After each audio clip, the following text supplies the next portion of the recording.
இச்சை ஒரு சாதாரண ஆசை இல்ல, அது ஒரு பாவத்தின் விதை. வேதம் சொல்லுது, இச்சை பாவத்தை பிறப்பிக்கும், பாவம் மரணத்தை பிறப்பிக்கும். சாலமோன் நல்ல ஞானி, தேவனுக்காக ஆலயத்தை கட்டினான்.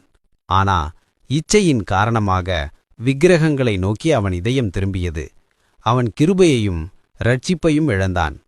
தாவீது தேவனுடைய இதயத்துக்கேற்பவனாக இருந்தான். ஆனா இச்சை அவனை பாவத்துக்கு இழுத்துச் சென்றது. அதன் விலை 4 பிள்ளைகளின் உயிர் போனது. சிம்சோனுக்கும் அதே கதையே. பலத்தோட இருந்தவர் இச்சையால் பலவீனமானவரானார். ஆனா இறுதியில் மனம் திரும்பி கர்த்தரை ஏற்றுக்கொண்டார். அதனால்தான் பவுல் சொல்றார், பால்யத்துக்குரிய இச்சைகளிலிருந்து விலகி ஓடு, நீதியையும் விசுவாசத்தையும் அன்பையும் சமாதானத்தையும் நாடு. இச்சை உன்னை பாவத்துக்கு அழைக்கும், ஆனா தேவன் உன்னை பரிசுத்தத்துக்கு அழைக்கிறார். இன்றே முடிவு செய். இச்சையிலிருந்து விலகி கர்த்தருக்கு பிரியமான வாழ்க்கையை வாழு. கர்த்தர் உன்னை உயர்த்துவார். ஆமேன்.